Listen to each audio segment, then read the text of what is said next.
उत्तरकाशी की सुरंग में फंसे मजदूरों को निकालने के लिए ऑपरेशन अब भी जारी है। टनल के ऊपर से की जा रही वर्टिकल ड्रिलिंग 19 मीटर तक खुदाई की गई है। सुरंग से मजदूरों को निकालने के ऑपरेशन में एनडीआरएफ के साथ सेना के जवान भी शामिल हैं। मैनुअल कटिंग में मदद कर रहे हैं। मलबे में फंसे ऑगर मशीन के हिस्सों को प्लाज्मा कटर और लेजर कटर से निकाला जा रहा है। अब सिर्फ करीब 8 मीटर हिस्सा ही निकाला जाना बाकी है। मजदूरों को बचाने के लिए 6 प्लान पर काम चल रहा है। पिछले 16 दिन से टनल में फंसे हैं 41 मजदूर। टनल में रेस्क्यू ऑपरेशन पर ड्रोन कैमरे से रखी जा रही नजर। एक्सपर्ट ड्रोन कैमरे का इस्तेमाल कर रहे हैं। सिलक्यारा टनल पहुंचे केंद्रीय मंत्री वीके सिंह, रेस्क्यू ऑपरेशन का जायजा लिया। प्रयागराज चौपड़ के हमले के मामले में बड़ा खुलासा। आरोपी लारेब यूट्यूब पर रात भर देखता था वीडियो। पुलिस सूत्रों के मुताबिक लारेब अपने मोबाइल फोन पर ज्यादातर जिहादी तकरीरें सुनता, जिसमें कई पाकिस्तानी मौलानाओं की तकरीरें भी शामिल हैं। लारेब के मोबाइल को फॉरेंसिक लैब भेजा गया है। पुलिस ने उसके आतंकी कनेक्शन की आशंका से इनकार नहीं किया है। वारदात को अंजाम देने के बाद लारेब ने खुद वीडियो बनाया था। उसके घर से मिले कंप्यूटर, मोबाइल फोन और पेन ड्राइव और चिप को फॉरेंसिक लैब जांच के लिए भेजा गया है। यूपीएचएस और आईबी भी मामले की जांच में जुटी हैं। सुरक्षा एजेंसियों ने हाशमी के कुछ करीबी लोगों से पूछताछ की है।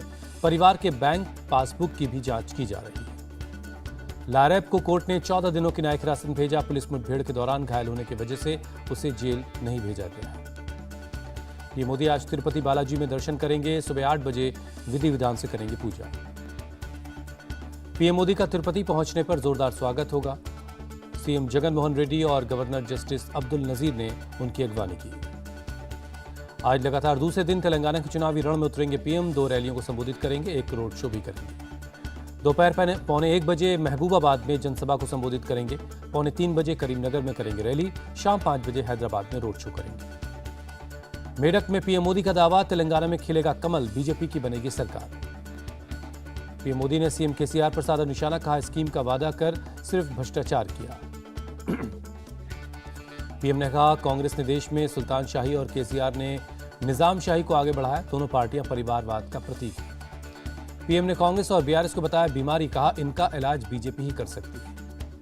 गृहमंत्री अमित शाह आज फिर तेलंगाना में करेंगे चुनाव प्रचार। 2 रैलियों को संबोधित करने के साथ एक रोड शो भी करेंगे। नारायणपेट की रैली में बोले गृहमंत्री अमित शाह, ये चुनाव तेलंगाना के भविष्य के लिए है। सीएम केसीआर ने कोई काम नहीं किया। गृहमंत्री अमित शाह का ऐलान, नारायणपेट में टेक्सटाइल पार्क बनाएंगे। मछुआरों के लिए 1000 करोड़ का फंड तैयार करेंगे। बीजेपी अध्यक्ष जेपी नड्डा तेलंगाना में आज 3 जनसभा करेंगे। एक रोड शो में भी हिस्सा लेंगे। हैदराबाद में बोले BJP chief JP Nadda, CM KCR ने अपने परिवार को आगे बढ़ाया, तेलंगाना को पिछड़ा बनाया। जेपी नड्डा ने कहा कांग्रेस और बीआरएस दोनों भ्रष्टाचार और कुशासन के मामले में मास्टर हैं। तेलंगाना की जनता को जेपी नड्डा ने दिया भरोसा, कहा जन सेना पार्टी के साथ मिलकर तेलंगाना में बदलाव लाएंगे। असम के सीएम हिमंता बिस्वा शर्मा आज तेलंगाना में एक जनसभा को संबोधित करेंगे। केंद्रीय मंत्री पीयूष गोयल और वी मुरलीधरन राव भी प्रचार करेंगे। तेलंगाना के कुतुबुल्लापुर में सीएम योगी का रोड शो, कहा बीजेपी की सरकार बनते ही माफियाओं पर चलेगा बुलडोजर। तेलंगाना के नगर कुरनूल में मुख्यमंत्री योगी का बयान, बोले ये दुर्भाग्यपूर्ण है कि जिन लोगों को तेलंगाना को एक स्वर्णिम राज्य बनाने की जिम्मेदारी दी गई, उन्होंने इसका शोषण किया। तेलंगाना के एंडोले में राहुल गांधी की चुनावी सभा, कहा पहला काम स्टेट से बीआरएस और दूसरा काम केंद्र से बीजेपी को हटाना है। तेलंगाना की केसीआर सरकार देश की सबसे भ्रष्ट सरकार है, राहुल गांधी का बयान। राहुल गांधी का ऐलान, तेलंगाना में कांग्रेस की सरकार बनी तो महिलाओं की बस यात्रा फ्री होगी, 500 रुपए में गैस सिलेंडर मिलेगा। राहुल गांधी ने बीजेपी पर साधा निशाना, कहा कांग्रेस ने बीजेपी की हवा निकाल दी, पंचर टायर की तरह हाल कर दिया है। तेलंगाना के कलवाकुर्थी में बोले कांग्रेस चीफ मल्लिकार्जुन खड़गे, वरिष्ठ नागरिकों को 4000 रुपए की पेंशन दी जाएगी। तेलंगाना के नामपल्ली में असदुद्दीन ओवैसी ने जनसभा को संबोधित किया। बीजेपी और आरएसएस पर जमकर निशाना साधा। सीएम योगी के बयान पर कांग्रेस नेता अजहरुद्दीन ने ली चुटकी, कहा नाम बदलने के लिए पहले चुनाव जीतना होगा। राजस्थान के मंत्री प्रताप सिंह खाचरियावास का दावा, प्रदेश में फिर से उनकी सरकार बनेगी। पीडीपी चीफ महबूबा मुफ्ती का बयान, जम्मू कश्मीर के लोगों में डर का माहौल है, डर को दूर करने के लिए लोगों से मिल रही हूं। हंदवाड़ा में बोले एनसी उपाध्यक्ष उमर अब्दुल्ला, अनुच्छेद 370 को हटे हुए 4 साल हो गए, समस्या का समाधान नहीं हुआ। 30 नवंबर से 1 दिसंबर तक दुबई के दौरे पर होंगे पीएम मोदी। विश्व जलवायु कार्रवाई शिखर सम्मेलन में हिस्सा लेंगे। असम के सीएम हेमंता का बयान, मुंबई हमले के समय नरेंद्र मोदी पीएम होते तो उसी समय हिसाब बराबर हो जाता। महाराष्ट्र कांग्रेस ने संविधान बचाओ अभियान की शुरुआत की, लोगों को बांटी संविधान की प्रतियां। कानपुर में सपा की संविधान बचाओ रैली, अखिलेश यादव ने कहा बीजेपी ना तो कानून में ना ही संविधान में विश्वास रखती है। चीन में सांस की बीमारी के बढ़ते प्रकोप से भारत सतर्क, स्वास्थ्य मंत्रालय का सभी प्रदेशों को आदेश, अस्पताल की तैयारियों की समीक्षा करें। Ayushman Bharat health and wellness centre का बदला नाम, अब कहलाएगा आयुष्मान आरोग्य मंदिर। आरएसएस चीफ मोहन भागवत का बयान, भारत की उन्नति की प्रतीक्षा पूरी दुनिया कर रही है, राष्ट्र बनते नहीं बनाए जाते हैं। मोहन भागवत ने कहा भारत को हिंदू राष्ट्र बनाना नहीं है, पहले से ही सनातन राष्ट्र है।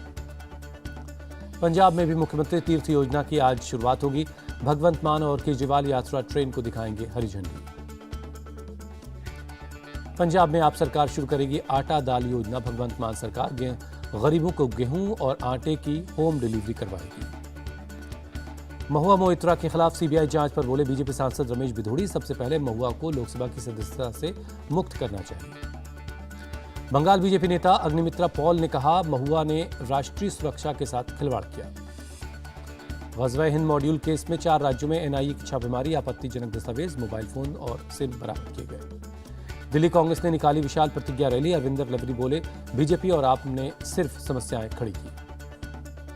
कांग्रेस नेता अजय माकन बोले बीजेपी और आप दिल्ली की जनता को धोखा दे रही हैं, दोनों सिर्फ एक दूसरे से लड़ रहे हैं। सीएम नीतीश ने लालू के शासन को याद किया, कहा 2005 से पहले क्या माहौल था, शाम को कोई घर से बाहर नहीं निकलता था।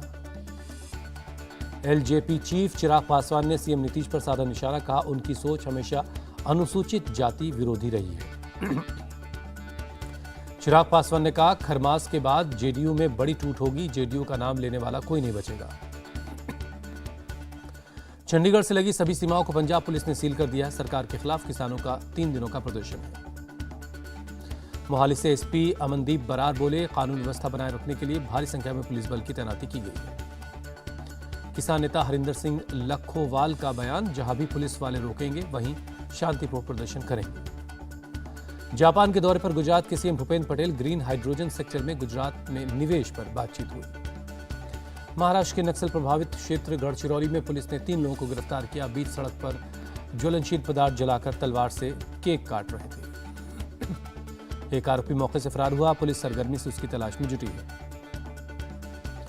यूपी के ग्रेटर नोएडा में दर्दनाक हादसा, डिवाइडर से बाइक के टकराने पर 3 नौजवानों की मौत। यूपी के मेरठ में एक युवक के साथ मारपीट कर उस पे यूरिनेट करने का मामला, एक आरोपी गिरफ्तार हुआ। यूपी एटीएस ने 2 अभियुक्तों को गिरफ्तार किया, आईएसआई के लिए जासूसी और टेरर फंडिंग के मामले में कार्रवाई की। महाराष्ट्र सरकार के मंत्री धर्मराव बाबा आत्मराम को नक्सलियों ने धमकी दी, खदान के काम की वजह से ये धमकी दी गई। श्रीनगर के बोहरी कदल इलाके में एक होटल में लगी आग, किसी के हताहत होने की खबर नहीं है। जम्मू कश्मीर के शोपियां में एक आतंकी गिरफ्तार, हथियार और विस्फोटक बरामद हुआ। गुजरात में बेमौसम बारिश का कहर, अलग अलग जगहों पर आसमानी बिजली और पेड़ गिरने से 17 लोगों की मौत। राज्य के ज्यादातर हिस्सों में ओले गिरे हैं, पहाड़ों की बर्फ की तरह दिख रहा है मैदानी इलाकों का हाल। राजकोट के पास लोगों ने बर्फ में खड़े होकर सेल्फी ली, तेज हवाओं की वजह से कई जगहों पर कच्चे मकान भी गिर गए हैं। राजकोट के क्रिकेट स्टेडियम को भी नुकसान पहुंचा है, हवा की वजह से कई जगह पर टीन उड़ गई, रूफ टॉप को भी नुकसान हुआ है।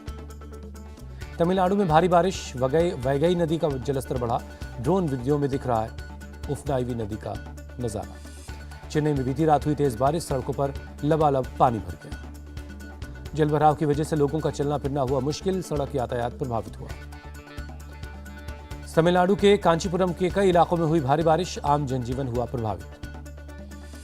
बारिश की वजह से कई जगहों पर जमा पानी, लोगों का चलना हुआ मुश्किल। वाराणसी में देव दीपावली की जबरदस्त तैयारी, पूरे शहर को रोशनी से सजाया गया है। घाटों पर भी की गई भव्य सजावट, दूर दूर से पहुंच रहे लोग। कोलकाता में गुरु नानक देव जी की 554वीं जयंती की पूर्व संध्या पर हुआ कार्यक्रम, लोगों ने 554 दिए जलाए। राष्ट्रपति द्रौपदी मुर्मू पारादीप में बोईता वंदना समारोह में हिस्सा लेने के लिए भुवनेश्वर पहुंची।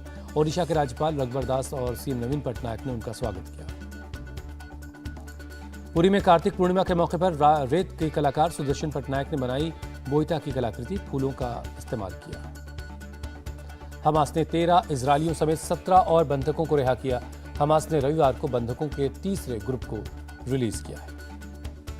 अमेरिकी राष्ट्रपति बाइडेन ने एक अमेरिकी नागरिक को छोड़े जाने की जानकारी दी। कहा और अमेरिकी नागरिकों की रिहाई के लिए कोशिश की जा रही है। इजरायल और फलस्तीन को लेकर बोले अमेरिकी राष्ट्रपति बाइडेन, दोनों की सुरक्षा के लिए 2 राष्ट्र बनाना ही समस्या का समाधान है। सीज फायर के बीच अचानक गाजा पहुंचे इजरायल के पीएम बेंजामिन नेतन्याहू, सैनिकों और कमांडर से बात की, सुरक्षा की जानकारी ली। रोमानिया और मोल्दोवा में भारी बर्फबारी, सैकड़ों इलाकों में बिजली गुल है, नेशनल हाईवे बंद है। रोमानिया में मौसम विभाग ने रेड अलर्ट जारी किया है। 100 किलोमीटर प्रति घंटे की रफ्तार से हवा चलने का अनुमान जताया गया है। बुल्गारिया में बर्फीले तूफान ने मचाई भारी तबाही, 2 लोगों की मौत, 36 से ज्यादा लोग जख्मी हैं। यूक्रेन के ओडेसा में बर्फीले तूफान ने भारी नुकसान किया है। प्रशासन ने घर से बाहर निकलने की चेतावनी जारी की है। तिरुवनंतपुरम में T20 में भारत ने ऑस्ट्रेलिया को 44 रन से हराया। 5 मैचों की सीरीज में 2-0 की बढ़त। भारत ने पहले बल्लेबाजी करते हुए 235 रन बनाए। जवाब में ऑस्ट्रेलिया की टीम 191 रन ही बना सकी। भारत के लिए 3 बल्लेबाजों ने अर्धशतक लगाया। यशस्वी जायसवाल ने 53, ऋतुराज गायकवाड़ ने 58 और ईशान किशन ने 52 रनों की पारी खेली। रिंकू सिंह ने फिर खेली तूफानी पारी, 9 गेंदों में बनाए 31 रन। दूसरे T20 मैच में ऑस्ट्रेलिया पर जीत के बाद सूर्यकुमार ने कहा, लड़के जिम्मेदारी ले रहे हैं, मुझ पर ज्यादा दबाव नहीं है। अपने न्यूबॉर्न बेबी के साथ जसप्रीत बुमराह ने शेयर की तस्वीर, लिखा my little sunshine. Brain Bravo ने इंटरनेशनल क्रिकेट से कहा अलविदा, आईसीसी ने शुभकामनाएं दी। फिल्म सैम बहादुर के प्रमोशन में जुटे हैं एक्टर विकी कौशल। अटारी बॉर्डर पहुंचे, बीएसएफ के जवानों को सैल्यूट किया।